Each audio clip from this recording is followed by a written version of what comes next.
What's up, everyone? Welcome back to the DeerVane podcast. I'm your host, Anthony Heller, and today we got Cole Booth and Brett Walker on from Gone All Season. A couple other Wisconsin boys, so this should be a good one. Thanks for hopping on, guys. I will do we'll do partnership intros later, so we don't have to do that now. I won't run it now. But Sounds yeah, so I guess as we were chatting right before the show, but sounds like you guys are on some bucks in alfalfa fields that you guys been seeing. But first, here, let's do this. Let's why don't you guys introduce yourselves individually? Because yeah, as you are, so I just gave your names. But anyway, good. Brett, go Me. first. I'm Brett. I currently am part of Gone All Season, do that quite a bit, and then do I have my own LLC, Walk Air Productions media company, and currently I'm doing some work for the hunting public right now. Interned with them last year, and then I've also done some work with Sam Soholt and Ben O'Brien on their Roost tour. But that's pretty much my resume as far as hunting goes. We Yeah. started, we kind of kicked it off with Gone All Season probably around COVID time, maybe a Yeah, little I'd say before. 2020. We Okay. hunted a little bit before, but that's kind of when we started filming our hunts and getting into it. And then, yeah, Cole had his internship with THP, and then I got it, and that's kind of where we're at now. Now you're Yeah. on your own, Yeah. right? Yeah. Yeah. So Well, I'm Cole. Currently I work at Vortex on the content team, which is like I guess my day job, and then obviously doing the Gone All Season stuff. But I also did some work with the Untamed in West Virginia last year. And then the 2 years ago now I would have been the intern with THP. So that's kind of how I got into filming and just kind of been moving around. I'm excited to be back in Wisconsin this fall. I really haven't got to hunt here much at all for almost 3 years now. yeah, just been on the road the whole time. Yeah, just been traveling. Yeah. Are both of you from Wisconsin originally? Yeah, Yeah. I grew up in Plymouth, so over by Sheboygan. Oh I'm yeah. from I'm from Wisconsin Dells. That's where I'm Okay. from. Gotcha. Do you know, Cole, how old are you? 23. 23. All right. No, you would not know my friends. Some of my friends are like 35. Um, yeah. Have you ever, well, I guess, yeah, there's a friend of mine named Ryan Klecka from Plymouth. Okay. Um, yeah, probably not. No, No, I that's feel fine. like I feel like I've heard that name, that Yeah. last name, but I don't know a face to it. Nah, that's all right. That's all right. It has nothing to do with deer hunting. All right. So, right. All right. So what, like, I guess as far as, I mean, the lifestyle that you guys are on right now with doing the media, like Brett, I assume your full-time stuff is the video production, right? Yeah. And doing that. Yeah, I mean, are you and Cole, you kind of mentioned it, like this is your first time hunting in Wisconsin in 3 years. Like, are you guys just on the road all the time, or used to be at least? Or what's that like? This is honestly a rarity that I've been home now for I think a week, which is pretty rare. So that's why I've kind of been hunting around here. But yeah, you're usually on the road, or I have been at least the last 2 years on the road nonstop.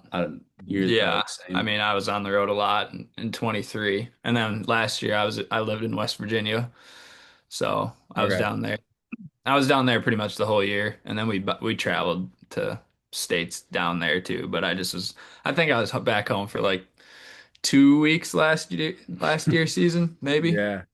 Dude, that's But yeah, hard. That's now tough. I'm home a lot more, so I'm enjoying it.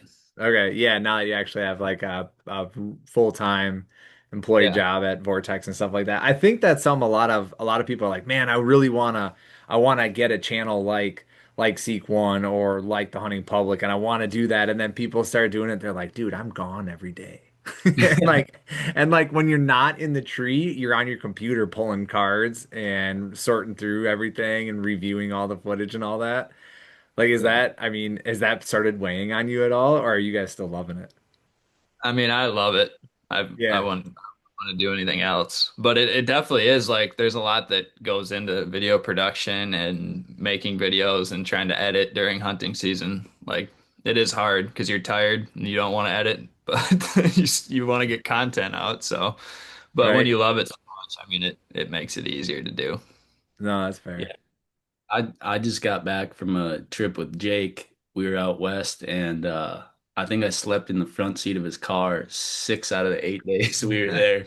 It thunderstormed like every night, and I slept in the front seat of the car most nights. And then we traveled a little bit, so I didn't want to set my tent up. And then the one night I set my tent up about midnight, I just heard thunder everywhere. And I quick took my tent down, and luckily I did it because within like 5 minutes it was just pouring rain. So Back in the uh, front seat. definitely gotta be willing to do that sort of thing or sleep wherever. That's probably the biggest Yeah, thing. right. But Yeah, that's why those mountainside naps are so nice. Right? Because you can't sleep at night for shit. No, that's awesome. So then what's so Gone All Season, that is your guys's. Is there anybody else that's part of the Gone All Season team? Yeah, so Mac Mella, he's the third one that does it a lot with us. He was with the Untamed with me last year. He was an intern for them when I was working for the Untamed down there. So that's kind of how he got his media started, and he's a freelancer now. So he's filming a sheep hunt in Mexico, I believe, right now. Nice. That's pretty slick. Yeah. That's a expensive tag. Better get that shot on camera. Yeah. Right. Yeah. Uh no, that's awesome. So then you were just saying before we got going that you guys are chasing some decent deer that you are actually getting daylight pictures of. Is that right? And then Cole, you were what'd you say? You said something about he popped out close enough, but then went or not close enough, but he popped out and went the opposite way the other night. Yeah. So Brett's we saw him a week ago now. I don't know. I don't know my days. I Yeah, I think it think was Tuesday last yeah, week. Tuesday last week, Brett saw a bunch of deer pop out in the field down there and a couple nice bucks. So then you hunted it a couple times, and then we went in Friday and set up apart from each other and just self filmed, and they popped out like 80 yards south of me. And instead of working up the edge, which I had like a 20-yard shot to the edge, they worked the other way down the edge towards where I thought Brett was going to be set up. But Brett ran his phone over with the car the night before. So I'd had communication with them. So I'm thinking they're going right to him, and I'm like, well, I can't even let them know they're coming or anything. But turns out he didn't end up setting up there because the wind was bad. So they lived another day. Oh man. What'd you drop? Did you just drop your phone behind your tire or something? We pulled in, I think it was the night before maybe. Yeah, it was the night We before. pulled in and we were getting all our stuff out of the car, and I set it on top, and then I went to move my car, and I must have ran it right, like it must have fell off and literally ran it right over immediately after it fell off because it was Oh bang. man. Dude, So I didn't that's have the my phone. worst. I think that was Thursday night, so Friday and Saturday. And you go to the phone store and they like you'd expect them to give you a phone because I had insurance on it or whatever, and they got to ship it to you. So I still didn't have a phone until today, actually. Oh man. Dude, that sucks. I remember one time it was like that. I had really bad luck just like that. I had my phone in my lap when I was driving and I stood up in a gravel parking lot and it fell into the only puddle in the gravel parking lot and just bloop. There you go. 1 inch of water, whatever. Just toast. Right? Ah, it sucks. But so yeah, and one of the things I like that I think it was a real I think it was a hunting like I think I saw it on the hunting public. But it was like a collaboration with you guys and it was a buck that walked to whatever. You shot it at like 5 feet or something like that. Yeah. Right? Yeah, so then I started scrolling through your guys' stuff and you guys do a whole bunch of ground hunting, which I think is really fun. Yeah. I think it's really fun, it's really exciting. Um and so that's kind of what I was hoping to chat about a little bit more is was the other night were you guys up in stands or were you on the ground or Yeah, the other day we set up in the tree just so we could see a okay. little bit more. Yeah, But a then little bit further. tonight we ground hunted. It's just kind of day by day. I mean, situation by situation. We're not against getting in a tree, but if it makes sense, we're gonna do that.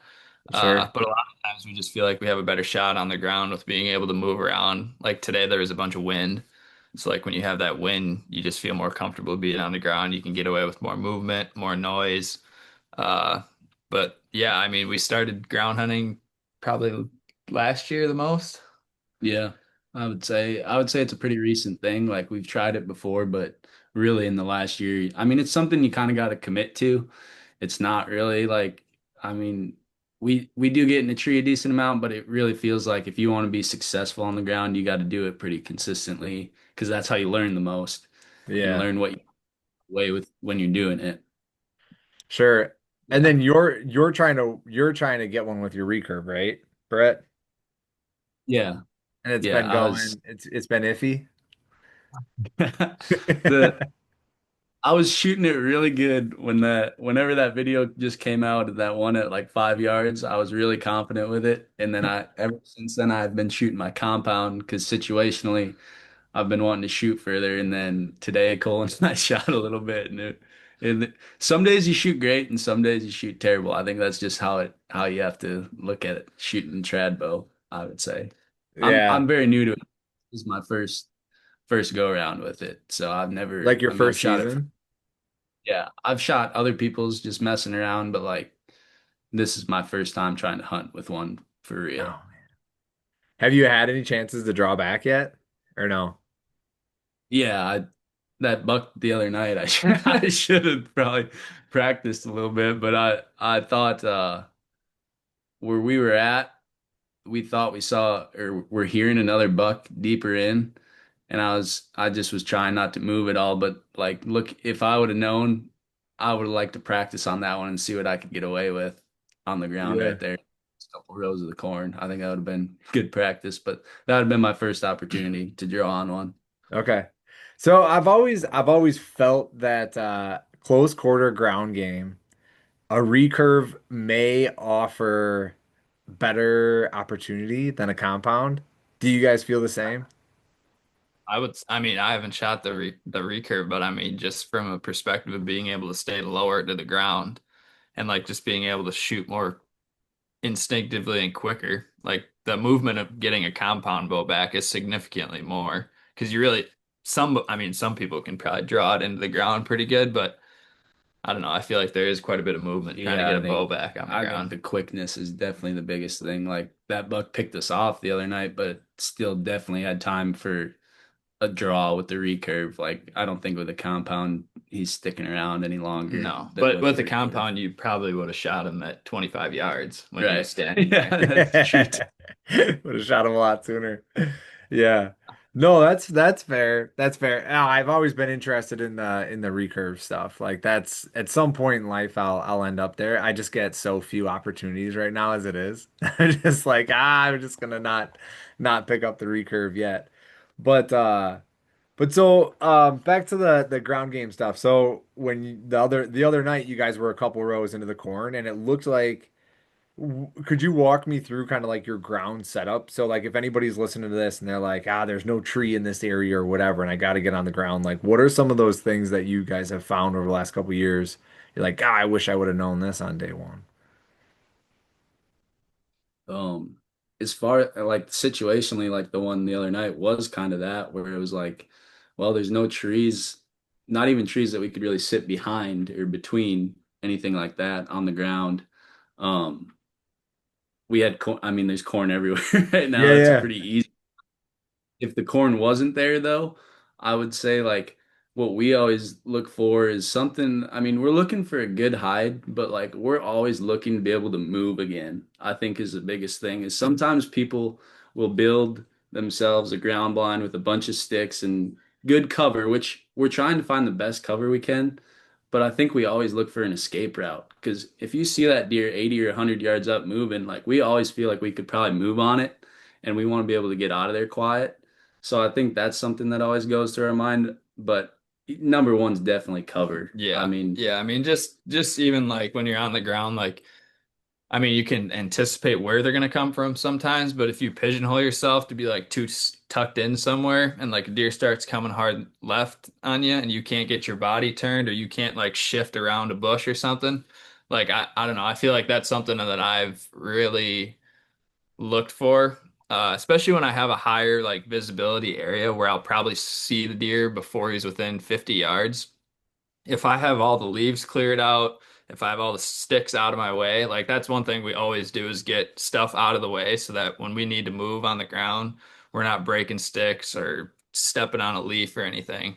Sure. We make room where we can adjust quickly because if you spot the deer 50 or more yards and it's you have a little bit of breeze, I mean you can get away with a lot on a whitetail it seems. Like if Okay. you're on the ground and you around you, that you definitely can get away with a lot more than you think when you're on the ground in the right conditions. Sure. So then if it's dead calm, are you guys trying to not be on the ground in that scenario? Yeah, I mean, it's pretty tough when it's dead calm because I mean, even like just the noise of drawing a bow back is enough to to spook a deer, which a Sure. lot of like, when we ground hunt out west, a lot of the times you do have a lot of wind or a lot of Mm, breeze in the evenings, which makes it a little bit easier. But like when it gets calm, it is tough in the woods for sure. yeah. That is not ideal ground hunting conditions. So when it is calm like that, a lot of times we'll just pop up in a tree where we can Right. just see and not make any noise up there. Yeah, that seems like whenever I do ground hunt, I'm always sitting there going, "Man, I wish I could I wish I could see over that rise. I wish I could see over that." And that escape route makes a ton of sense. Because then even if you're sitting there and it's like an hour before dark and you're like, "Guy, he should be here by like there should be something here. Hey, Cole, why don't you go poke out that way and see if there's anything over there? Because we gotta make a move like now if we're gonna make one." Is Yeah, that kind I imagine that's the conversation. yeah, like even so back to that the hunt you saw that THP collaborated with Yeah. us on. Yeah, we posted that on our channel last year. And that was out west. That was Mac that was had the tag Okay. there.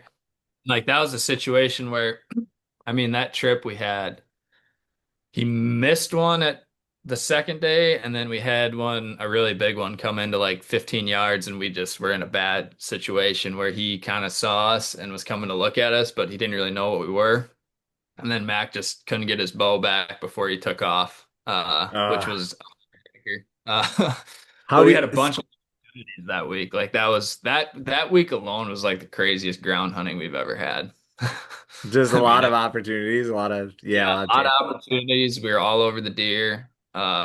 We just felt like it was just a lot of learning that took place in a short amount of time with the amount of encounters you have. Because the only way you learn is when you have encounters with deer and see what works, see what you get away with, see how good your setup is. Could I have shot that deer if even if a doe walks by?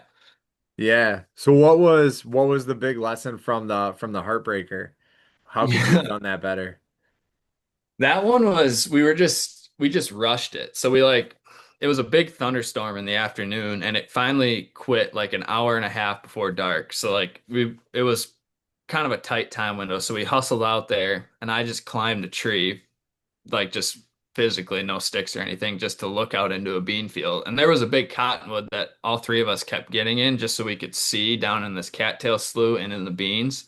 And I spotted this buck on the other side of the beans and he was probably 300 yards at that point. So I hopped out of the tree and Mac and I took off after him. And we had a lot of wind that day. And we just, I think we got moving, we got in a rush and we definitely had more time than what we thought we did because he Mm. ended up starting to come our way. And as that was happening, we were rushing it and we spooked a pheasant. And instead of like stopping right there, because he obviously looked, we just moved a little bit too much. And I think that's where he saw us. And then I don't know if he thought we were deer or what, but we lost sight of him. And instead of just holding tight right there and finding a good setup and then relocating him, we kept moving. And then we saw him as we were moving and he saw us at the same time. And he was at like 30 yards at that point. But we're Uh, in marsh grass that's probably waist high. So like we can get down into it. So we got down into it, but at that point, you know how one gets when they're kind of just like they got you pegged and they're just like looking at you, coming at you, and like yeah, as yeah, soon as yeah. you're gonna Bobbing and go, weaving. yeah, that's what happened, and we just rushed it. I mean, then it played into that hunt where the buck came right down the edge of the corn where we were set up on the ground in the corner, and we had a good escape route to where if we spotted something, we could get out and move. So we ended up having a couple does come in, and then we slipped out of there and glassed, and there was the two bucks in the bean field. So we had an hour, and we're like it's in the video. We're like, all right, let's take our time on this. So we just slowly cut distance, and then once we got to about 75 yards, we kind of just stopped and just set up, and we felt like at that point we were either going to have them come down the edge to us or they were just going to go into the corn where like we lost sight of them for a while and we just got situated, and instead of standing up or trying to peek out or trying to do anything else, we just stopped, got set up, got in a situation. Mac moved a couple corn stalks out of the way, and they ended up popping up at 20 yards right on the edge, like in the grass strip between the two fields. So we're in the first row of corn, and I see the deer over the Mac's right shoulder, and I'm like, he's right here 20 yards. So he draws.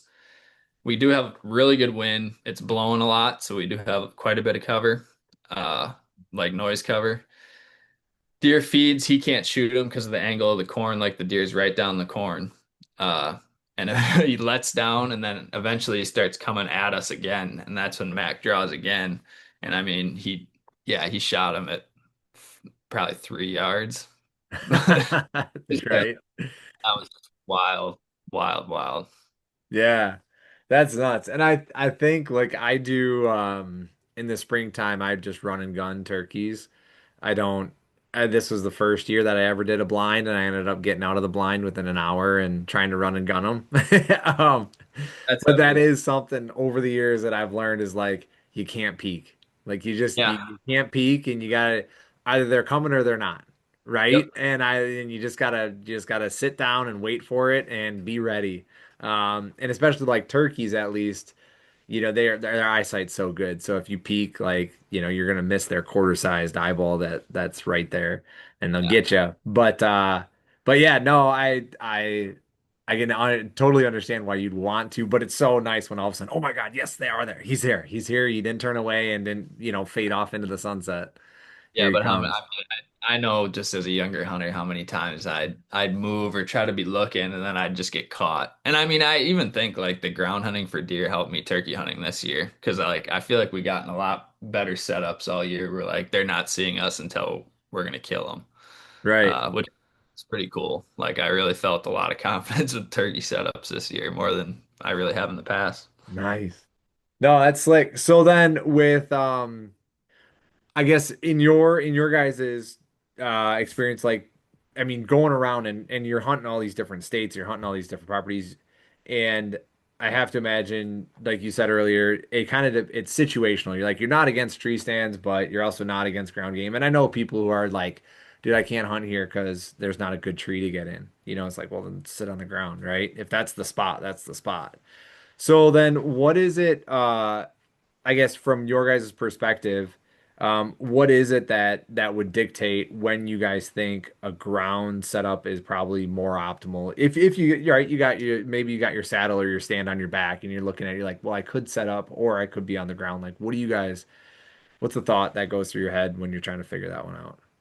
I think a pretty good example of that is like right now we're hunting this alfalfa field that's probably, I mean, I don't know how long, 500 yards lengthwise, and these deer have been coming out, north to south on that 500 yards anywhere, any Okay. spot. And like instead, a lot, I feel like we did try the other night hunting them in the woods, and we got up in a tree because we thought we could see further and whatnot. But I think we got on the ground because, these deer have been coming out everywhere right now.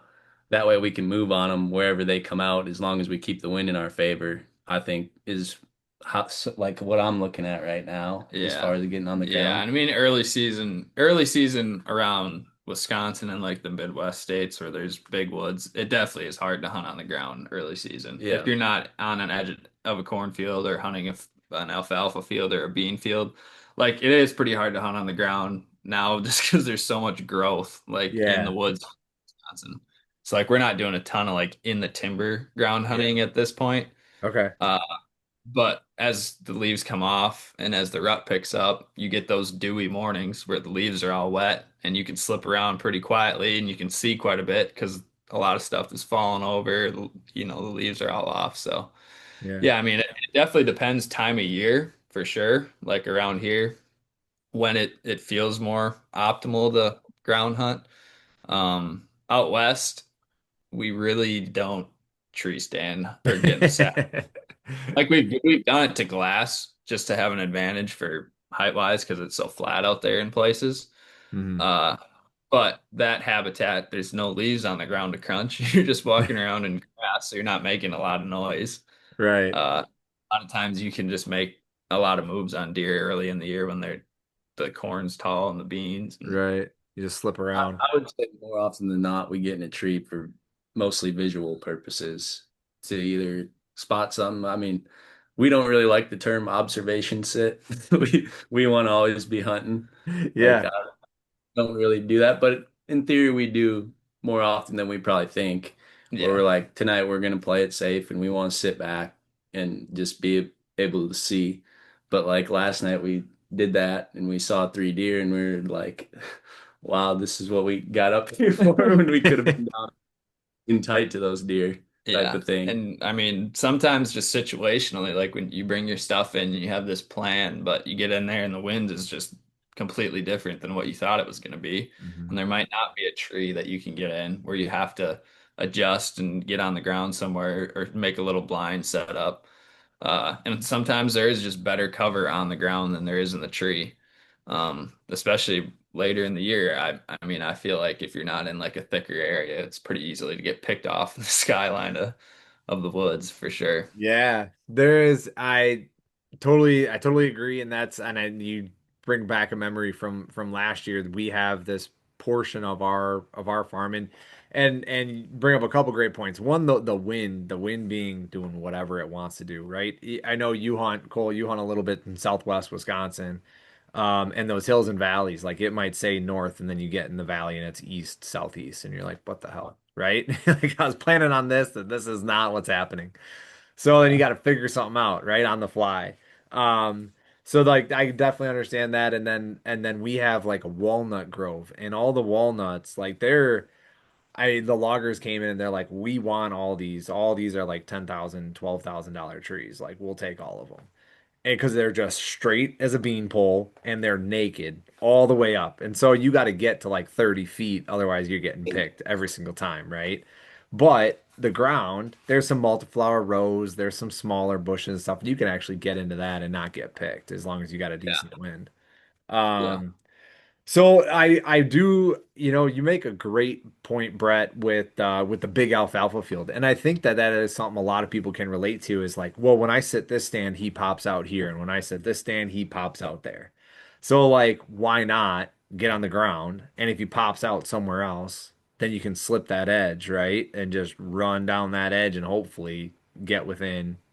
Hopefully he doesn't move out in the middle of the field, right? And now he's at 90 yards. You got to Hail I think Mary it. I think another point to that too is like we don't really like we do care. It's wrong to say that, but we don't care if we spook deer really that Yeah. much. We're Like just, you kind of got to have that mentality a little bit when you're hunting on the ground. It's like you got to be okay with bumping deer because you can always get back on them. At least I mean, private land's different for sure when you're pushing deer off of ground that you can hunt. And I would definitely say we played a little safer if we're hunting private ground. But like as far as public land goes, like we go in there pretty. yeah, I mean, that's just like our situation. We hunt all over. So Yeah. like a lot of the times we're not hunting specific deer like some people do, or like have like a couple target bucks. Like we're kind of just at the point in our lives, we're kind of just opportunistic hunters. We're like, it's a nice buck, we're shooting. So like Yeah. Yeah, just going spot to spot and we're being super aggressive with it. Like if we screw it up, sucks. We had an encounter, cool. We'll go hunt somewhere else for a couple weeks and come back to that spot. So Okay. it's kind of our mindset with how we like hunt, I guess. Yeah. We're still not trying to blow stuff up with like the wind. We're always playing the wind smart, but like sometimes you just get burned on the ground. You get picked off, and if a lot of times they'll just take a couple bounds and they'll just be cool again. I mean, Yeah. it's are weird. Have you guys ever gotten a nice buck or anything after you got burned, after you got blown on or anything? Or when you get burned, is it just like that's the end of the game? Yeah, I mean, Yeah, I mean, in South Dakota last year, we definitely get well, the place we got burned twice. We ended up getting a shot at a deer. Like we just kept hunting in there, and we kept getting opportunities at different deer. We did see the same buck twice, one time. But it also is just like we're in an area where there's a lot of deer, so there's a lot Yeah, of places to go. Like if we were in an area. If we've hunted somewhere where like there's not a lot of deer, we think that like we're gonna have one or two opportunities. Like it makes more sense to play it safe and not try to blow it out and be super aggressive right away. sure. But when you're in a place where there's so many deer, we're just going for it. And then if we screw it up, we'll go on to the next one. Yeah, I right. guess the year I shot last year in West Virginia, Oh yeah, we did. we Yeah. bumped that one, and that was a next day thing. We didn't get on him the same day, but he was in the same spot the next day. Didn't seem to bother him at all. Um, So I it guess was that's some. almost yeah. So you bumped him, and then he came right back in and then the next day you guys went back in there, and you were able to get a shot at him. I was actually hunting this way bigger deer that we were. That Yeah. was like, Really big deer. and we got, I don't know, he had doe with him that he was bumping around, and then this little half rack was kind of his.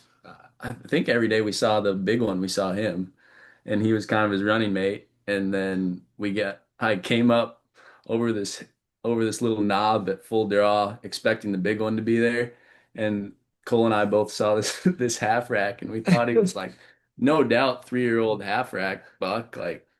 Cole, I might shoot him. Like this is a cool encounter. Like we stalk these deer, and this is a 20-yard shot. Anyways, he ends up seeing us, and he blows, and then this bigger deer pushes his doe up the or up the hill, sorry. And I mean that was Mountain. yeah, mountain, not a hill. Yeah.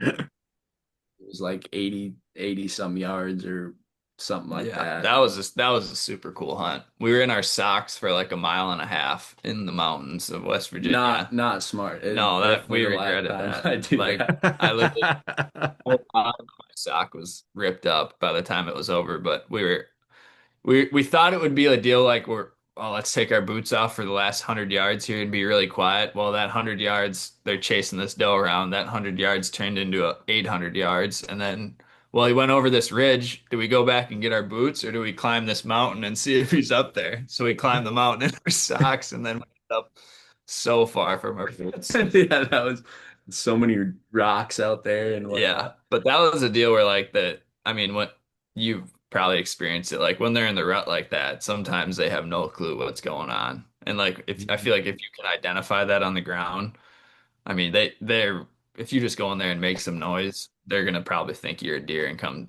and check it out. Yeah, I actually had that happen last weekend. You'd asked me, have you been out at all before we started the show? Yeah, last weekend, we got into this. I'm trying to. There's this one buck on our farm, and Buddy and I were talking. I think he's like 160s. He could be 170s. Like he's really nice buck. I think he's split brows. He's like, I don't know, 20, 21 wide, and he's a mainframe 10, so he'd be a 12 point, but he's just thick. He's got good mass. Everything's about him. He's been on our farm for 3 years. Um and we were trying to figure this deer out because he's been there for 3 years and we've never seen him in real life. Like just and two of us hunt this place pretty well enough that we should get an eyeball on him. And so we tried this other spot and I climbed into this tree on Friday night with my buddy. We didn't see a deer. No, not a deer, and we think he's like kind of cutting through our property. Just like 20, 10, 15 acres of our property, just cutting through this little chunk. Um, but it is pretty open in there. So it's like, okay, if he's coming through here, we're gonna see him. And I told you, like, I got a picture of him on top of the little titty. And so Yeah. he was coming from the neighbors and going on there, and we were kind of below that little peak, that little knob. And on Friday went in there, not a deer. Um, so on Saturday night came around, same wind and everything. I was like, dude, if we're trying to kill this deer, let's go back to that same spot. Even though we didn't see a deer, we're gonna go back in here because if we do, he's gonna be in here somewhere. And we got in the tree and we had to hang a second set. We probably made I bet you I clanged the ratchet strap on the stand one time. And as we were like setting it up, and I sat down and I hung my bow and I look over, I was like, here comes a doe. And we had got in the stand, and after that doe came out, two bucks, and then another buck, and then three does, and then another buck, and then another buck. And we were watching them stand up at 60. I ranged them at 65 yards. And I was like, are you kidding me right now? Like we got in to 65 yards of all these deer. They were just standing up right on this hillside. And I was like, how did we do that? I have no idea how we did this, but we did, right? And so afterwards I was like, dude, I bet they heard us down here. Because the other thing was, I mean, we got in there at 4:45 and the first doe came out and she came to us by 5 o'clock. So I was like, they had to have heard us and like kind of came down to check it out, see what was going on, and then they just all like started pouring out of this thing. So Yeah. I really do believe that that sometimes when you're in there and you're just kind of like mucking around, as long as you don't sound like you're coughing and you're like, dropping everything and clanging around, Yeah. I do think that deer will come check it out, Yeah. Oh, like especially even during like the rut. yeah, well, like just sounding like a deer as much as you can, I think is just better for you. I mean, like when we're going through the woods and it's crunchy, we'll try to like, I don't know, kind of like bounce around like a deer would, like stomp, like make like Yeah. I mean, I don't know. I feel like deer know the pace of what a human sounds like in the woods when they're just like and Yeah. like don't sound like that. But like sometimes I mean, we probably look so stupid doing it, but we're like hopping around trying to like make the the sound that a deer would make walking through the We've woods. done we've done mock chases And before. yeah, and we were doing mock chases like in the big timber in the leaves. They're like chasing each other around and grunting and trying to make noise. It actually worked one time and we didn't know the buck was there and then he ended up running off. Oh, no way. Really? It worked? Ah, that's Yeah, fantastic. we were trying to get out to this point when we were chasing that big deer we saw a couple days prior or whatever. And we were trying to get out to this point and it was dead calm Yeah, and so loud. not good for ground hunting. We were like, the only way to get out to this point where we can see down this valley is to mock chase. And we mock chased for like, we probably Probably had 100 yards. Yeah. 150 yards to go and we mock chased for 100 yards until we like could see a little bit more. And we turned around and there was this big 8 pointer. We didn't Yeah. get a great look at him, but he was a nice buck. And he was sitting there looking right at us on the bench right below us and definitely same thing, like had to have heard us running there and came and checked things out. Dude, that's awesome. That would have been a wild, like having a third guy be like, look at Cole and Brett just burning rubber through here, right? Like one of you is running around with your antlers. Oh, oh yeah, I remember looking at it and I'm like, you're gonna be the doe or the buck? It's like, oh, I'd rather be the buck. I'm like, well, too bad I got the grunt tube. Oh, that's fantastic. Oh, yeah, that would have been awesome. But I do think that works. I mean, like you said, during the rut, like all sorts of stuff can happen. And I'll sneak down to Illinois every couple years, and there's a couple pieces of public that I like to hunt. And when I'm down there, I never know what tree to pick because I never go there, but for a week, for 5, 6 days, every couple years, right? So I'm just kind of like I just kind of wander through the woods. I kind of set up on the ground in the morning, and then if deer are moving over here, I go over there. If deer are moving over there, I go over here. Like that's just kind of how it works. But I tend to get opportunities doing that during the rut. Yeah, yeah, that's super fun. Like if you're in the tree, I encourage you if the rut's going on 150 yards from you, get down and go get in the Yeah. middle of it. Yeah. I Right. that's the other thing that we've found hunting on the ground is the number of our, just general encounters with deer that we've had has just gone through the roof. Just I don't know if it's not being, I guess, complacent and staying back all the time or what it is, but for whatever reason we have noticed we've run into way more deer. I guess just generally covering more ground makes Yeah. sense, but not necessarily always picking great places either. Just seeing deer in general has gone up a ton since hunting on the ground. Dang. What about like moving around in like that first hour or last hour? Like that's always something that's crossed my mind because if you're moving like if you're moving in the middle of the day, you're more than likely just gonna bump them if they're bedded up, right? But if you're moving when they're moving, the odds of you actually being able to like see them and not get seen goes way up, right? Oh yeah. Because if they're like, that's why it works so well when you're in a tree stand and they're moving, because you're just sitting there and all of a sudden, oh, there's movement, right? But if you're walking and they're walking, a lot of times they catch you first. Oh So yeah. yeah, do you guys ever do that? Do you guys ever do like first hour, last hour, like kind of shifting around, checking things out? When Cole and I first started hunting together, we would always sit this two-man tree stand, and there's ag probably 120 yards. It's corn alfalfa rotation. And these deer would always cross in front of us at like 100 yards and go eat. And every single time we sat there, we'd have to turn to each, all right, should we get down and go out there and try and get on these things? And we did pretty much it. That's kind of how this started, I guess, is Yeah. moving during that last hour light and whatnot. Um, Again, it's probably really situational. Like Yeah. I mean, you there's don't want to mess it up if it's plenty calm and is just blow them out of there. plenty of times where we're like in a ground set and we're like, yeah, we don't probably more often than not, we don't move that last hour. But Yeah, I especially when it gets real calm sometimes in the evening, then it's probably not a great idea to try it unless you have like a grass path you can walk and be super quiet on. yeah, I think it all goes back to like we said about the escape thing. Like if you got a way to get out of there and get on them, and like you said, when they're moving, is your you know probably a good opportunity. And when they're moving and we're moving, and I think this having that escape route is probably the only way. If we know we can get clean to, I don't know, what would you say, 100 yards? If we can get within 100 yards, we think undetected, I would say we'll move. That's the only Yeah. thing. Yeah, the going back to what you said about when they're moving and you're moving, so I shot a buck in West Virginia last year on the ground, and like I don't know if you've ever seen the Untamed videos where they have I like haven't. I so will there's after this.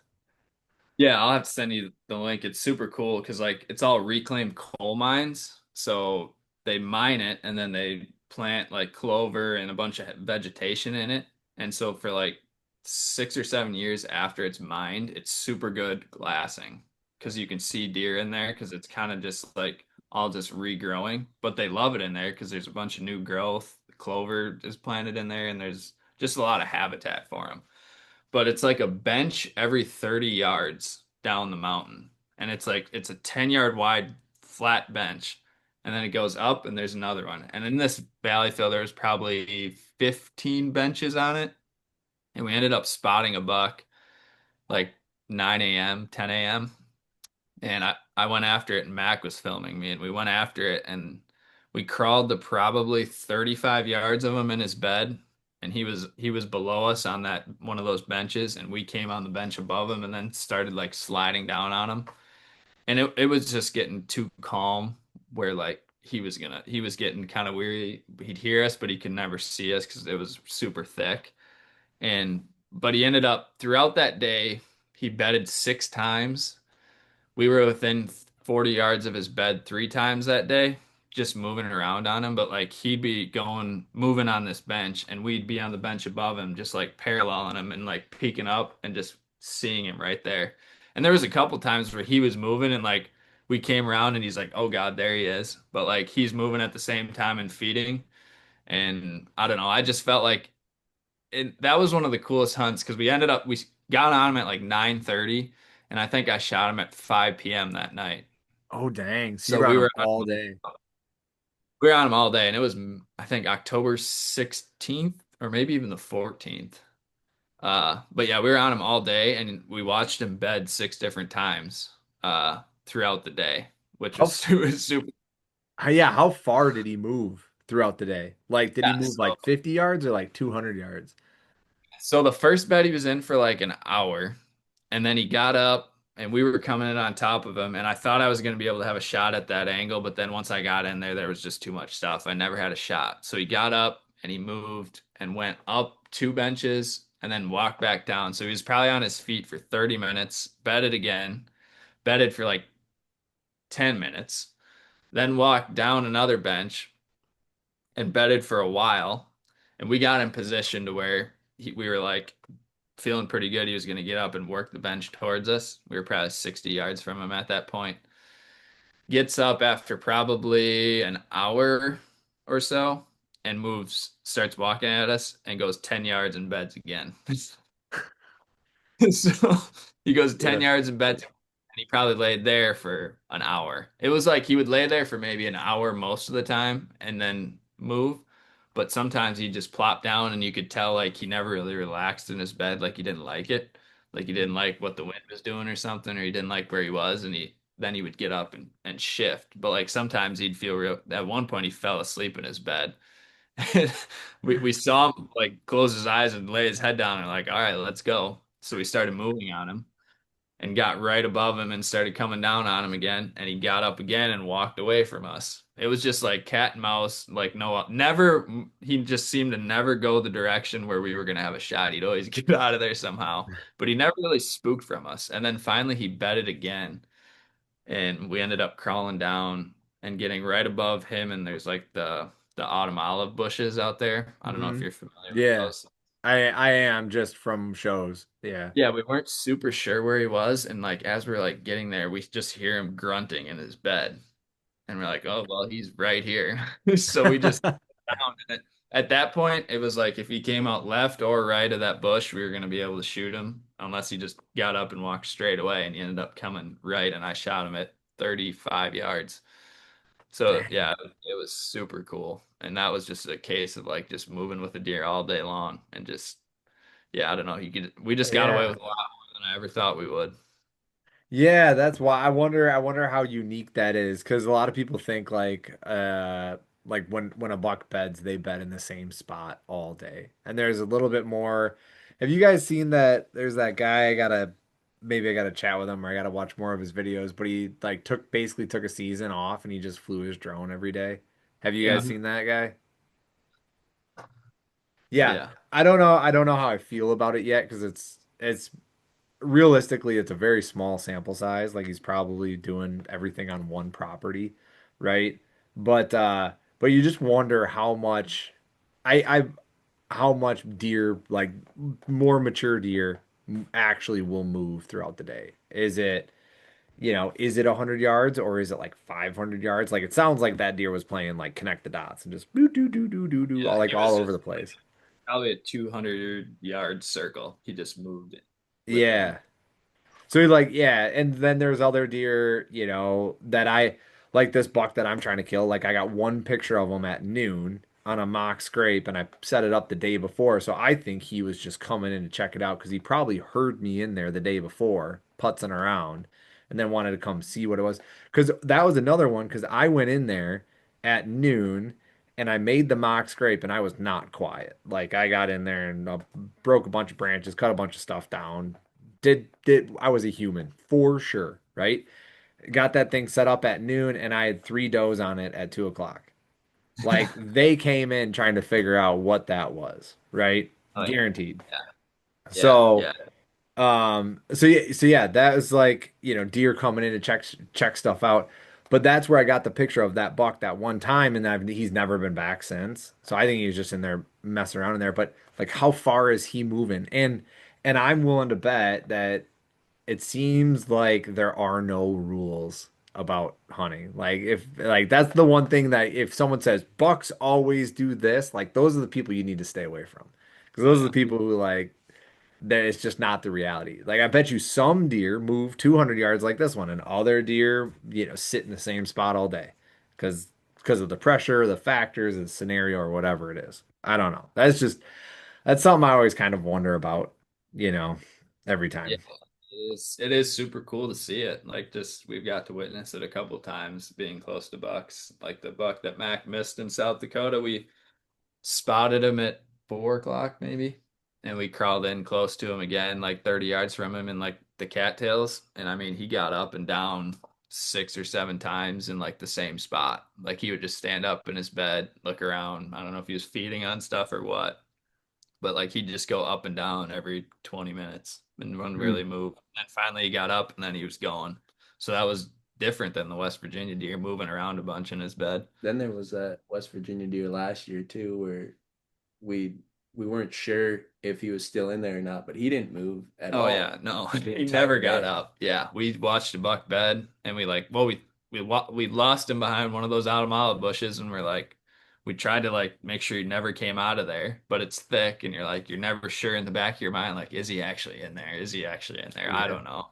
And like Brett and I got down, and I mean, you probably remember it better than I do. I think we got to where we were like 80 yards on the bench above him, where we thought he was, and like sat there. And I think we took a nap. Yeah, Like we it's fell like a three asleep for hour two nap. hours, right? We had two buddies on the top of the ridge that were like glassing where he was, and like if he was like gonna move around or stand up, like they would have definitely saw him, Yeah. and he never got up to our knowledge. I'm pretty sure Mac ran a time lapse too, and Yeah. never any movement or anything. And sure enough, we kind of get up from our nap and we're like, oh, should we go spook him or whatever? Sure enough, we got, I don't know, 25 yards from him. Close. He was probably 15 yards when he Yeah, jumped, I don't even remember. And yeah, he was still there. and he was there. Never.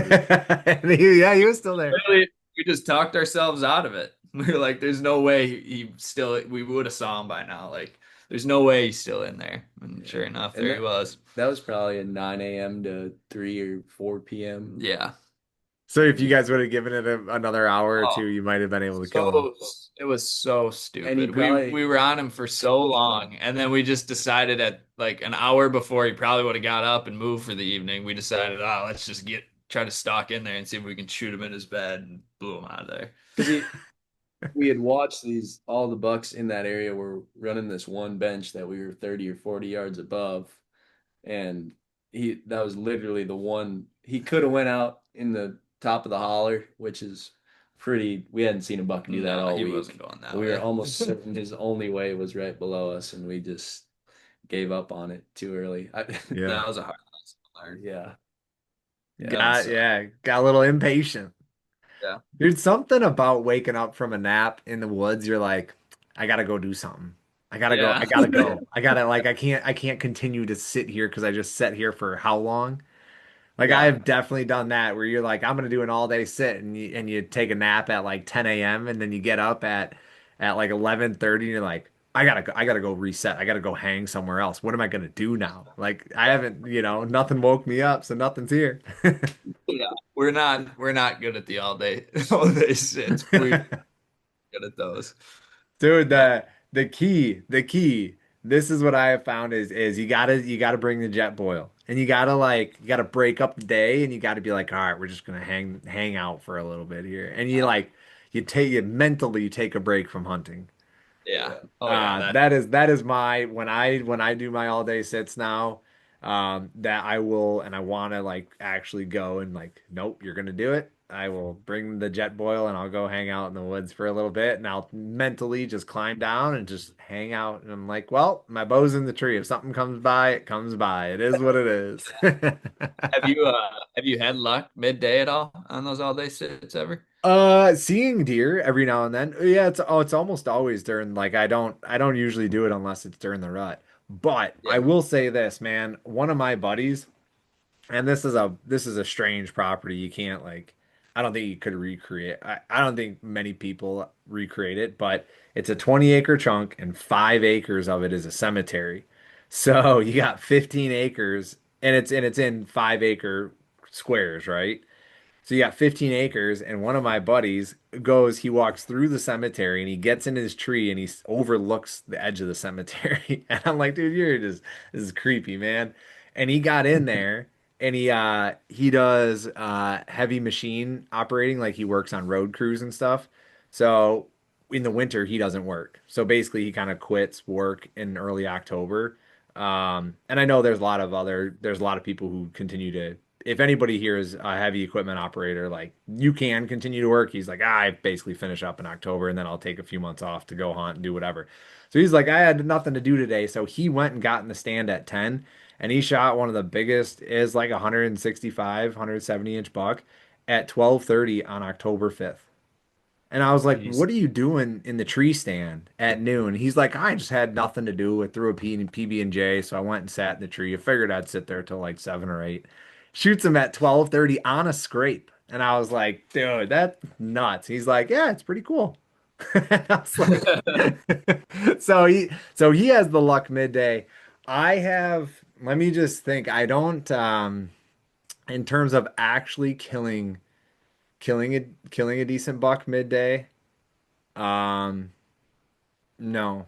I've never one of my so I had that buddy who killed one at 12:30. I have another one who, you know how sometimes when you're in a tree stand, uh, and you want to take a nap and you got like your hunter safety system on, so you pull up your seat and you sit on the platform and dangle your feet down. Have you guys ever done that? And then you lean forward so that the hunter safety system, this is totally like not kosher. OSHA, this is not OSHA approved.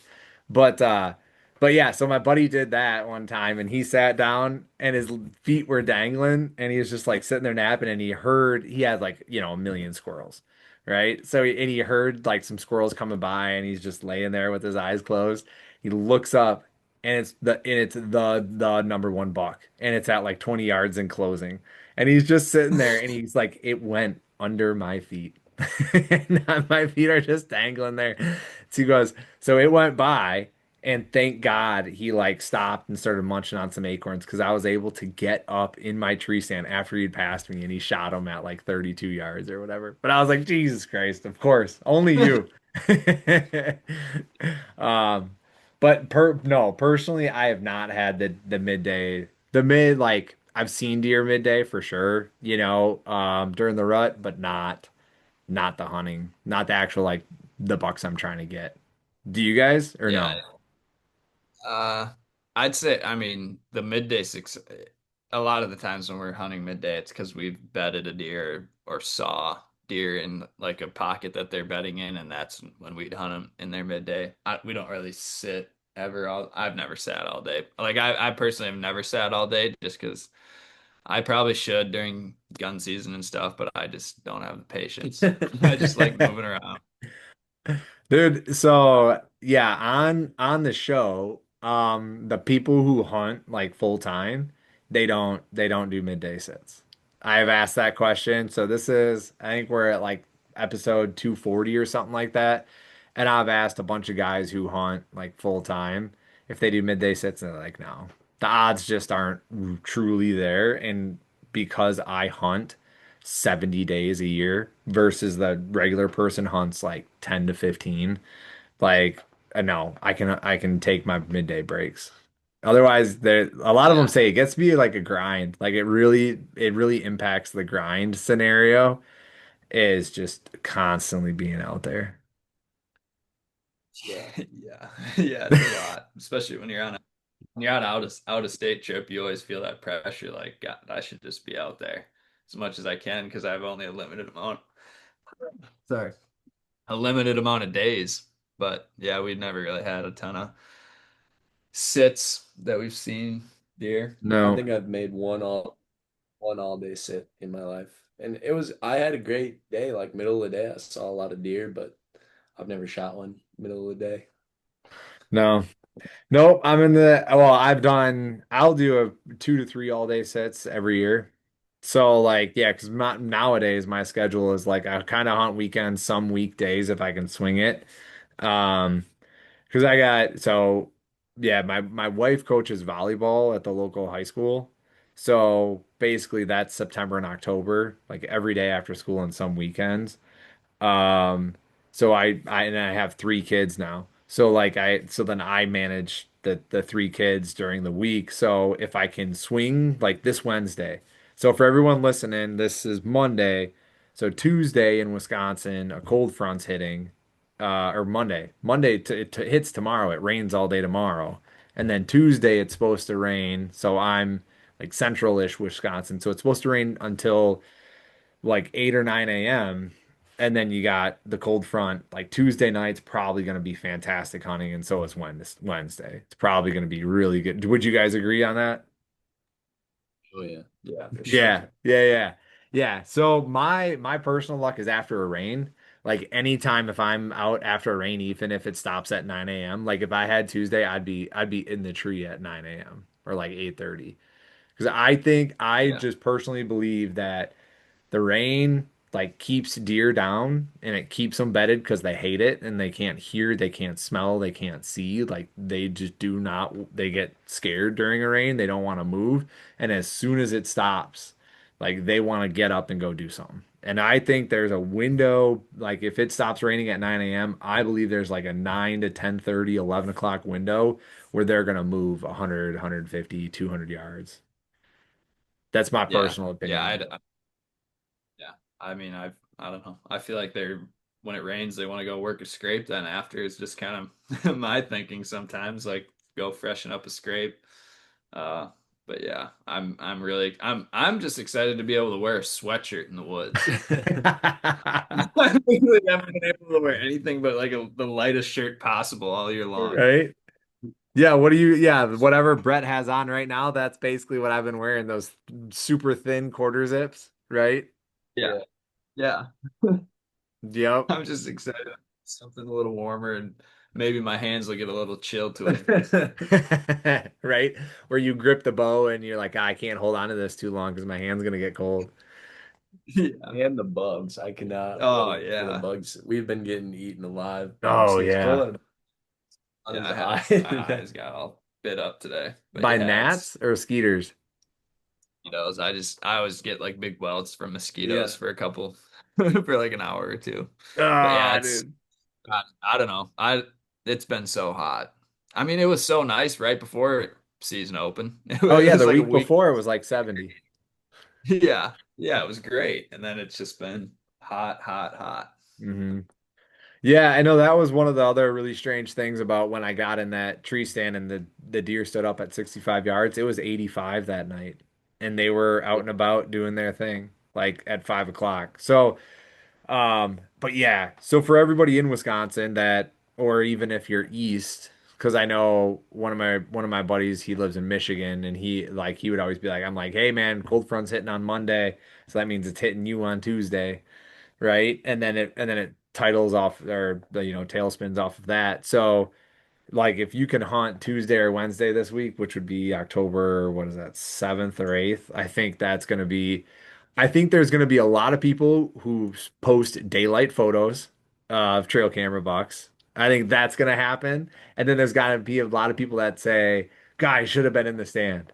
Like that is gonna happen Yeah. on October 6th and 7th. Yeah. Yeah, dude, so the best buck I've ever shot, I shot on October 6th 2 years ago, and it was on a cold front, and it hit on a Friday, so it just worked out that I was already gonna go hunting anyway. Um, but yeah, I mean, he was up and moving. It would have been the first. I killed him 50 yards before he got to my trail camera, so like it would have been the first daylight photo of him. Yeah. So that's where some of this bias comes from me. Where I literally like this stuff. What about for you guys? You're kind of in central Wisconsin. You're hunting central-ish Wisconsin right now, right? And is that a Mhm. mega alfalfa field that you talked about, or that huge line? Is that public or is that private? We're hunting private You're right hunting now. private. Okay, gotcha. So then, what is your guys' plan? I mean, are you still going to be hunting that over the next week, like for this cold front and stuff, or are you guys bouncing somewhere else? I have a trip that I'm gonna be gone for, but Yeah, I'm probably gonna hunt the southwest part of the state. Okay. I haven't decided where I'm gonna go yet, but I mean I've had a couple shooter bucks on camera over the past 2 months. And I mean, I haven't had them recently, but like you said, like that was going to be the first time you're going to have them in the daylight. So if you know they're in the area, it's probably not a bad idea to go sit somewhere that you know he's pretty close by. Yeah. So Yeah, yeah. Okay, so you're gonna go sneak down to one of those. What are you doing something cool, Brett? We're going to Colorado for a Okay. whitetail hunt. For a I've been, whitetail. yeah, never been on a whitetail hunt in Colorado, so that should be real Nice. cool. Is it like Eastern Colorado? Uh, I honestly don't know. It's Jake's tag, and Jake's doesn't really tell me details. He just said we're going to Colorado, so we'll see. Go to Colorado.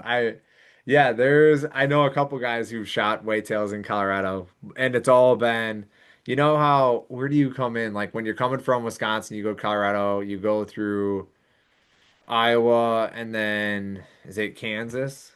You end up sneaking through, Yeah, right? yeah, I haven't made the trip there, but you kind of come in the northeast corner of Colorado, right? You kind of drop in um, from there, and then I'm just gonna pull up Google Maps right now because oh, Nebraska, right? Yeah, you go through Nebraska, yeah, Omaha, scoot on through there, and then you hit all those other fun towns, Ogalla, Julesburg. Yes. All right. So on 80, yeah, you drop in, and I've had some buddies who have hunted Eastern Colorado, like basically east of Denver. And that's where they've gone after whitetails. And it seems like it's kind of similar to like Nebraska and Kansas at that point. It's just like cattails and cottonwoods and big fields and stuff yeah. like that. I mean, that'll be fun. Um, so okay, so that's where you're headed, but then are you coming back after that? Yeah, I'll be back. I would assume we'll be gone for at the max a week probably, and then be back in Okay. Wisconsin. Sweet. I don't know where I'll be hunting after that. Probably wherever Cole's on them. Hopefully. Cole's gonna line you up. Hey, buddy, I got one right here Yeah. for you. Hopefully. probably You just got not, to but do this chasing action real quick, and and I got you covered. No, that's cool. So then, and then for you, Cole, Southwest, heading back down to Southwest Wisconsin to kind of putz around. I know before you'd said you got some private land down there, but also there's a whole bunch of public, right? the public Yeah, and is that's the great. area where I'm at too. Yeah, it's just a ton of ground to explore and seems like you can really kind of walk endlessly out there in certain places, which is fun. Where I grew up, it's a lot of small chunks where it's only a couple hundred yards from one end to another and kind of run into a lot of people. But yeah, I'm excited to try it. I turkey hunted a bunch down there and had a lot of luck. So we'll Yeah, see. I'm should be excited. some big ones. It's finally October and we're finally going to get some good deer weather. Right? Yeah, and the best thing about working at Vortex, you could throw them in the back and just bring them to work. Yeah. Be like, Yeah, hey yeah, guys. it is pretty fun to talk to all the coworkers because I mean most people are out in the deer woods, so it is pretty fun to come into work every day and discuss what everybody saw the day before. Yeah.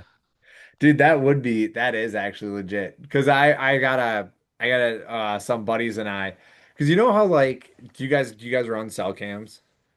Yeah, I have three out right now. Okay. Do you run them too, Brett? Or no?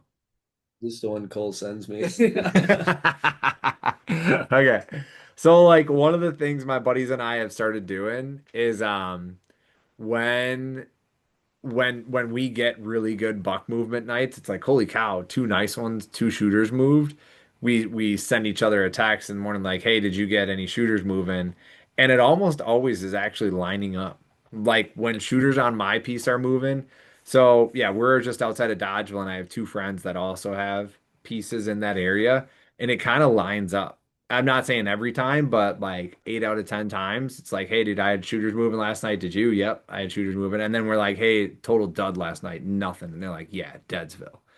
Like it's really interesting because then if you worked at a place where like you went and talked to people, hey, you know, because on whatever the weekends come around, you're like, hey, anyone see anything? And everyone's like, nah, dude, this weekend sucked. But then you get a cold front like this, and everyone's like, dude, I saw the big one. I saw, you know, time. Yeah, it is cool how that lines up. I mean, like even just talking to coworkers, the couple cameras I have out, like where I was getting those bucks most days, and then now they just haven't been there for a long time. And like it lined up really similarly to several other people were like, yeah, I was getting all these pictures right before season, and now I haven't got anything, which is weird. I don't know if they just shift what they're feeding on or what the deal is, but it is unique how that lines up like that sometimes. Yeah. So all of my bucks have come back. Like all the Yeah. ones that I had in Velvet, they all disappeared for like 2, 3 weeks and then they all came back. Um, and that was something that we were talking about too. Like, dude, my number one and number two that I've gotten pictures of are just gone. So, and I got this new added pressure into this buck that I'm trying to kill is I can't believe I really have a hard time believing that these guys would listen to the podcast. But the the neighbor to the north, he leases his piece and to these four guys and they've been going there for like 20, 30 years. And I told them like 2 years ago, I said the second they give that up or they piss you off, I will lease it from you and I probably won't even hunt it, but I'll lease it from you just so that these guys can't. Um but and I would well, I shouldn't say that. I would definitely still hunt it, but I just don't because there's these we own. I was telling Cole about this. We basically own a valley, and there's about 8 landowners in this valley, and so like the deer will run up and down the valley, and within this valley there's fingers that jut out, and some of these fingers that jut out go into my north neighbor's property. So like if the deer are in the fingers in the fields, like in the tips, like these guys are hunting them, but when they're bedded, they're in our property, so then I'm hunting them. So it's like, so I would like to have like rights to hunt the whole finger that juts out into the field. You know what I'm saying? Um, so I gotta figure that one out. But those guys, the farmer and those guys were out bullshitting one night and they saw this buck that I'm after and they saw him with their own eyes on the edge of my property and theirs. And so now there's like 3 new tree stands up right there. And I'm just like, son of a bitch. And the farmer was nice enough. He texted me. He's like, "Did you see that big one?" I was like, "Maybe." Because I got him on trail camera. He's like, "You got a picture of him? I just saw him from the farm." And I was like, "Yeah, don't show it to your guys. Here you go." But that's always exciting. Um, what about the rest of your guys' season? Are you guys are you two doing any fun hunts or is Mac joining you guys for any hunts? You guys sneaking into Iowa or Illinois, going back out to West Virginia to hunt your benches or Yeah, I have a pretty cool vortex hunt that gonna film is a whitetail Montana hunt or in oh Montana. yeah. So that'll be pretty fun. That's end of October that I'm going on that. So I'm excited for that. It's a Is it's a rifle hunt too, so okay. yeah, a lot Yeah, of that's what I fun. was gonna ask, right? Are you hunting or are you filming? I'm just filming it. It's just me and one of my coworkers that are going together. It's Sweet. gonna be pretty fun. Yeah, but other than that, I mean, I'm just gonna hunt Wisconsin as much as I can. Our buddy Luke, who films for Gone All Season 2, he Yep. drew an Iowa tag this year, so I'll probably try and go with him a couple weekends. And yeah, I mean, kind of just bounce around here. No Yeah. big trips planned. Okay. Did you know that if you shoot a doe with CWD, you get an either or tag? Yeah, I just found that out this year. Dude, Yeah. yeah. One of my buddies texted me. He shot a buck. He planted his food plot this year for the first time ever. Planted his food plot, went out first sit, shot a nice 8 pointer, and he had a lot bigger bucks on camera. And I was like, dude, congratulations, that's fantastic. Did you not want to hold out for one of those big ones? He goes, oh, dude, I shot 2 does last year. I got 2 more buck tags. And I was like, what? He's like, yeah, dude, if you shoot a doe, you get an either or tag. I was like, that is what? I had no idea. So they are heavily incentivizing the CWD Oh testing, yeah. Yeah, that is crazy. I couldn't believe that when I heard it, really. right? Yeah. So that's a new one for everybody listening to the podcast. I did not know that. So yeah, that's one of the things I was debating. There was a doe that had picked our wind a couple days ago, and I was just like, man. Then that's the day that I learned about it. So I was like, I might shoot this one. But I thought the big one was right in there. I thought the big one. I was thinking it was going to be, this was wishful thinking, but when those four, like all those deer were standing up out of that bedding area at 65 yards, I was just like, where is he? Where is he? Like I'm thinking about it like walleye fishing. Like, yeah, you weed through all the 13 inches, and all of a sudden you pull out the 20, 22, right? And, uh, and so I'm like, where's the big guy? And I was like, yeah, no, he never showed, and I don't think he was ever there because it seems like, the bigger the buck, the more they want to just be on their own and not Yeah. around everyone else. But but anyway, yeah, so then when that I should have shot that doe because then she was, I don't know if she was old enough. That is one thing I have you seen a lot of do you test in central Wisconsin at all? Do you guys test your deer? Have you guys seen CWD there at all? Um, Not that I don't or Yeah, haven't, I Yeah. but I'm sure it is. From what I've heard, I know there's a sampling site right up the road here yeah, somewhere. I'd say we're definitely going to here on out for Yeah, sure. Yeah, I really I don't I have friends who don't on purpose, and I have friends who do. I don't really care. Um, like the doe, I shot a doe here, and there's people on both sides of that fence. Like some people are like, you have to test everything, and it's for the betterment of the herd, and there's other people are like, it's just kind of all bullshit. And that is something I don't. That's a different podcast because I like. I don't know how you've been on it, Cole, in Southwest Wisconsin, because Brett, you're more central. So like Southwest Wisconsin, like Iowa County is basically ground zero. Mount Horeb, Dodgeville, like that is where the highest rates of CWD prevalence are. And this is a question that I just kind of have that I'm going to talk about at some point, which is I have not seen any since we've had our land for 7 years now. I have not seen any sort of decline in age structure on our property. There's always bucks that are 5, 6, 7 years old on our property, and I have all the photos to prove it. And I do have deer on the property that are like last year, I had the sickest, weirdest looking buck I'd ever seen. Skin and bones, like wildly funky 6 point rack. Like I told my dad, like if you see that thing, just shoot it and call the DNR and be like, this thing was basically dead, a zombie walking. And that same farmer, he has shot deer in his field that come up to the farm and like they're super sick and they look terrible. So like that is absolutely real. But then there's also like if that is as prevalent as it would be, I should not have 6 and 7 and 8 year old deer. Like I have a doe on my property who's at least 9 years old because she had a fawn. She's got a giant collar and a spot on her neck. And I only get her in August, and I've never seen her any other time on my cameras. But she's been here every single year that we've owned the property. So yeah. she's like, so if it is really like that bad, I don't know. Yeah, That's a huge I other don't really. conversation. Yeah, I haven't lived there long enough to like really have like a bunch of experience with it. But I mean, like just driving around this summer, I saw plenty of big deer in the field. So Yeah, I did that. Yeah.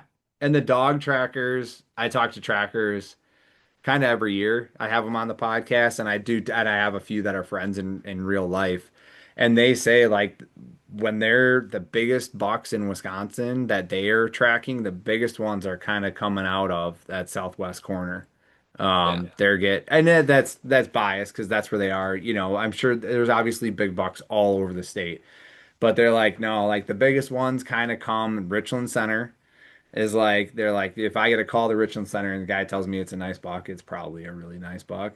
Or if I get a call like to the Illinois border, like somewhere down there, he's like that's usually the and this is few different trackers. They're like those are usually like the biggest deer are coming out of those couple areas.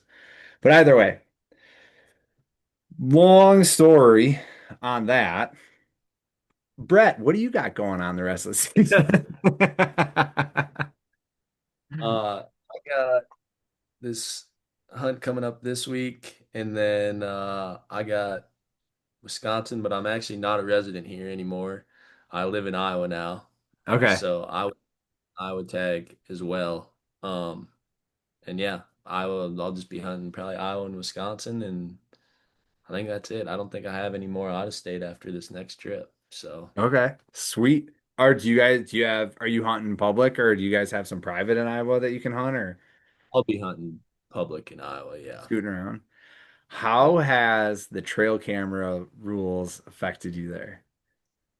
What even? I don't have any trail cameras out in Yeah, that's Iowa. right. You don't even have them. Good for So you. take them off. Are cell cams not allowed there anymore? Or? Uh, that first of all, I love the fact that you don't even know. Like, I absolutely love that because you're hunting on the ground with a recurve without trail cameras. So you're just like, I got the tag. So, which is fantastic. Um, what I read is that it's something along the lines, I should look it up. I assumed you would have known, but it's something along the lines of you can have it out during shooting hours. So basically, you can't leave them out overnight. Is like kind of like what it said. And I forget it was something along those lines because I remember like this makes what are you gonna put it out in the morning and take it down at night? Like I put it on a scrape for daylight hours only or something, right? Yeah. Oh man. Okay, so it doesn't affect you at all, which is great. That's awesome. Uh, So and so then your strategy then. So the, are you a recent Iowa resident? yeah, yeah, I moved there in spring. Okay. Um, 6 months to get your to be able to buy in-state license. 90 days. You have to live there Oh, now. really? That's it? So 90 days and yeah, 90 days. Okay. From I think it's when your driver's license is issued, and then you got to have your vehicle registration, proof of housing, and I'm trying to think, a bill in your name, sort of thing, all that good stuff. But the back to the no trail cams.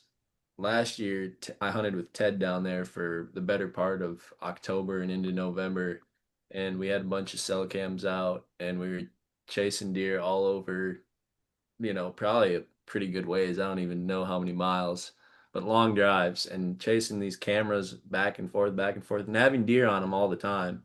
But kind of just got into the cat and mouse game of like, see a good deer here, then we go sit there the next morning or the next evening, wouldn't see them, get another good deer on this camera way over here, and then go chase that one, and just never really had any good good sits until later in the season when we kind of just Mm. said screw that and went more off of just our eyeballs and where we were seeing deer. And then he shot a real big buck last year. I don't know if you saw that video, but he shot a big 8 pointer. And then we had this, I don't know how many points come in right after it, after he shot it.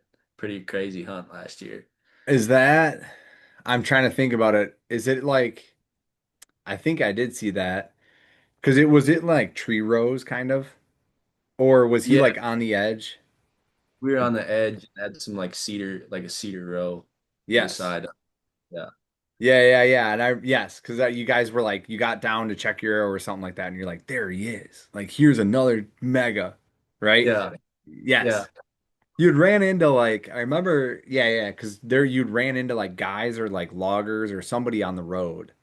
Yeah, I think it was either the day before or that day. I don't totally remember, but yeah, we were having it was just a crazy rut funnel where we were seeing buck after buck after buck, and yeah, they just started logging the road at like I don't know 10 or 11 in the morning when we're having this awesome hunt. Yes. Yeah, Yeah, dude, I remember that part. I remember you being like, dude, they're logging.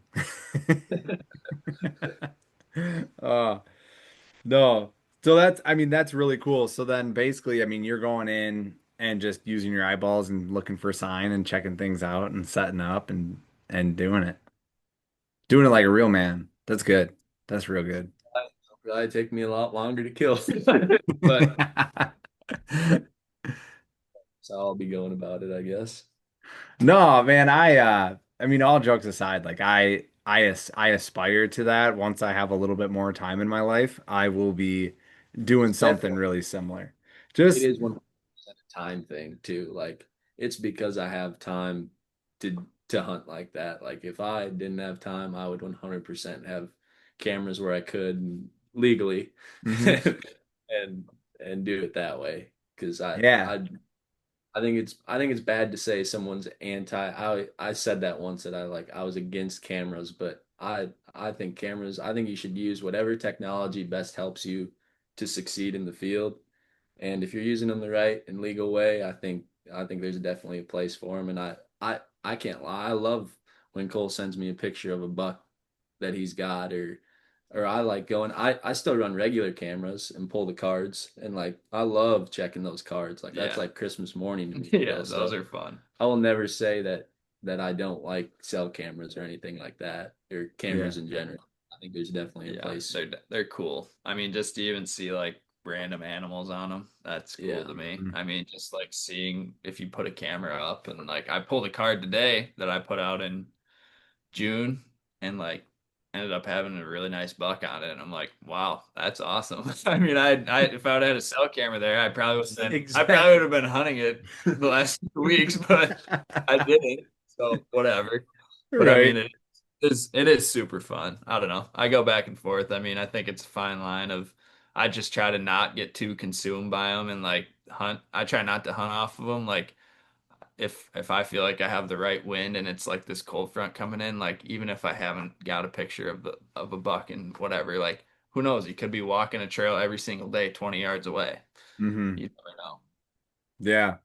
Oh yeah. Yeah. A couple podcasts ago, I had a guy on and he was like, yeah, dude, I will literally find like I when he hunts a lot of swamps in Wisconsin and you know Dan Fulton like the Oak Islands and stuff like that. Like he's like, yeah, dude, I will find an Oak Island and I'll put 5, 6 cameras on that one island. And he goes, I don't just put out one because I like there's a trail behind me and there's a trail over there. He goes, so I litter the thing and I will use not the same brand cameras. That way it looks like there's multiple hunters in here. And he goes, and I'll just throw them up all over in here. I swear to God, I might have found that guy's scent last year. There was an island in the swamp that I think we were doing some, I think it was during gun season we were out hunting, and there was a Oak Island like that that had 3 or 4 cameras on it. And I think they were different. So, Yep. but Could have been him. Could have been him. All right. So last thing, and then we can wrap this up. I know it's getting late, but I pulled out the old Google and the AI. The AI says in Iowa it is illegal to leave cameras, cellular or traditional, on public land overnight for hunting purposes, though they can be used during scouting periods, whatever that means. Um, cellular trail cameras are specifically illegal when used to actively aid in hunting, as they are considered an extension of a cell phone used to locate or coordinate the movement of game. Is On that private land, cell cams are permitted as long as they do not violate any trespass laws. But the use of any trail camera on private land requires the property owner's consent. So it sounds like it's only public land that you can't leave them out overnight. On private land, you can. that is so weird how they would leave it like that. Why don't you just if they're gonna do that, why don't you just say you can't have them out there at all? I don't. The farmers got too much of a voice. I don't know. The hunters got too much. In Iowa, I can imagine like you look at the Bomars and you're like, hey, you got to get rid of all your cameras. You can't have those anymore. They'd be like, yeah, no. Well, how are you gonna find them? Like, come on, you're not coming on to my right? So, like, I mean, yeah, you look at Bill Winky and be like, hey, you can't have trail cam. Bill would probably be like, okay, cool. Right? Bill probably wouldn't care, but Josh Bomar would be like, yeah, no, that's not happening. That is pretty interesting. I mean, just with all the non-residents that go and hunt there that can't be there as much. I mean, it's gonna, I don't know, seems like it's gonna level the playing field where everybody's kind of just out there hunting their way into places and running into stuff. right? Which I think that's cool. Yeah, I I right. I think it's cool and it really because yeah, I mean one of the things is that woodsmanship is kind of dying a little bit and it's more about tech than it is about actually being able to hunt. And I think that forces people to learn to hunt and it allows people who put more time and more effort in and understand more and learn more, they will naturally become a little bit more successful on those pieces versus guys who got, $6,000 in cameras and an endless data plan budget and they just dump them and then they're like, well, I'm gonna go sit over here. Right. But to your point, last year when you guys were chasing trail camera pictures, it wasn't working out so great. yeah, yeah. On there, it's usually a day late, is how it goes. Right. That shows you All right. flash. Yeah. So, all right, guys, if people wanna follow along with you and everything like that, where's the best place to find you? Just look us up. Gone All Season is our name on YouTube. I believe our Instagram's Yeah, just Gone All Instagram's the Season. same and TikTok and Facebook. So we try to post right now we're trying to post like as live as we can. Like a lot of our videos right now are gonna be like posted on Thursday or Friday or from the weekend before is how we're trying to do it this fall. So it's pretty semi-live, I guess, as we hopefully compile more content, then we won't have to turn videos around that quick. But right now, when we're early in the year and not seeing a ton, that's kind of how we're rolling. Right, that's how it is. Okay, perfect. Yeah, so gone all season. I'll put it in the show notes down below. And that's it. That's all. I got no cool closer today. I'm sorry. Do you guys have a cool closer? What's one huge tip that you guys would provide for ground hunting specifically? Ooh. What's yours? You go first. Of course. Biggest ground hunting tip. Um, honestly, maybe it's not really that big of a tip, but having some good, solid, they come out with all these pants with knee pads nowadays. Get you some of those so you can sit a lot longer and sit a lot more Ooh, still longer. Yeah. I Yeah. would say even the old basketball ones under your pants, wear those too. I think you'll learn that you'll save your knees a lot longer and okay. sit a lot longer. Deal. Yeah, toss them in your bag in case you get into that scenario, just so you just slip them on. Yeah, that is a very good point. That is a game changer when you're trying to hunt on the ground. It's Okay. painful when you on a kneel. Mine would probably be I'd just say if you want to try it, don't be afraid and don't get discouraged if you screw it up 100 times before you get one. I mean, Okay. but Deal. I think Don't you quit. figure out that it is a lot of fun, even if you don't get one. Just having eye face to face with a deer at 10 yards on the ground is a lot of fun. It is. Absolutely. No, those are great ways to close. Mine, I don't have one. I don't know. I would say if I had one, I would say make sure it's not always about the front cover. It's about the back cover too. Don't only worry about the front because if you have too much in the front, you're not going to get a shot.